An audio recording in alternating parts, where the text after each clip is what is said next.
Well, hey, I decided I would jump on here and chat for just a few minutes. Yep, I even put on a little lipstick.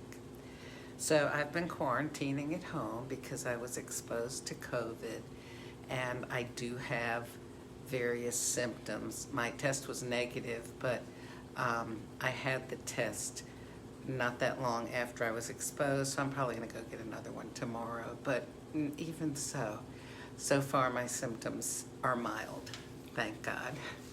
So I wanted to get on here because I have noticed, I've shared a lot about anxiety. I'll tell you a little story. There was, back in, oh my goodness, it's the 1990s. There were several floods.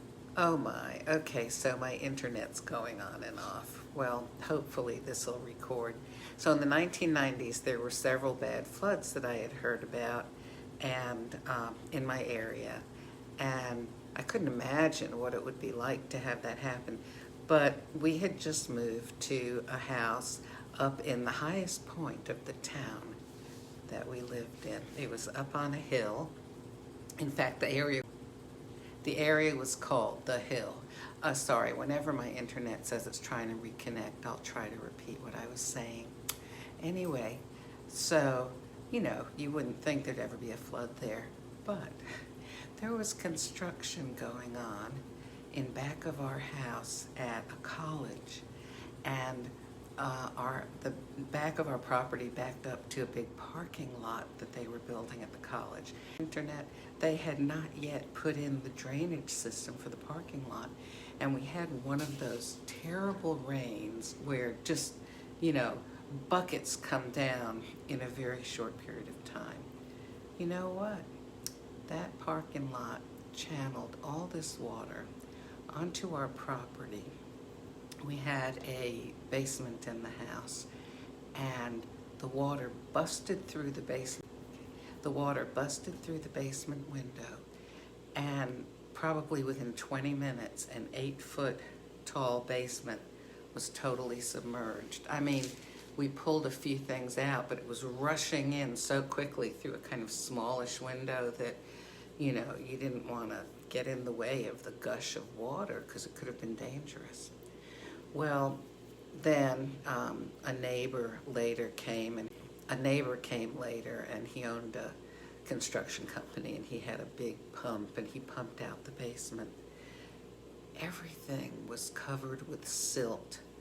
You couldn't even recognize what certain things were because it was all just sort of a uniform gray. It's really strange. But here's the thing. Well, when the flood was happening into our basement, internet, okay, I was no longer anxious about, oh no, what if we were in a flood? It was happening. This is what I want to tell you, okay? It's a lot easier and common to be anxious about things that are not happening. You get the what ifs. Oh gosh. What if we have a flood? What if the tornado comes through here? What if I lose my job?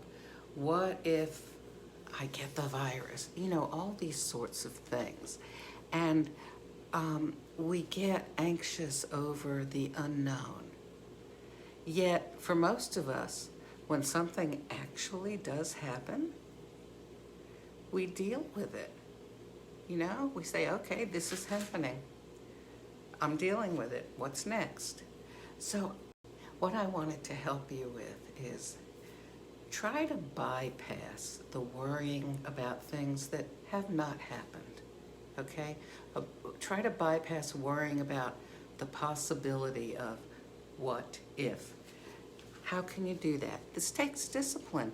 You have got to make an effort to distract yourself and make yourself think about other things. I've talked a lot about this before, and by the way, if you're just tuning in, I'm repeating myself because my internet keeps flipping off. So I want to try to make sure that nothing gets missed. But I just want to tell you, so much of what can be upsetting about life never happened and never will happen. Okay? It's all in the what ifs, and it's all in the what ifs in our brain. So I just want to encourage you, deal with what is actually happening in your life, deal with the things that you do have control over, and discipline yourself, even though it's going to be hard and feel unfamiliar. Discipline yourself to not think and dwell on the things over which.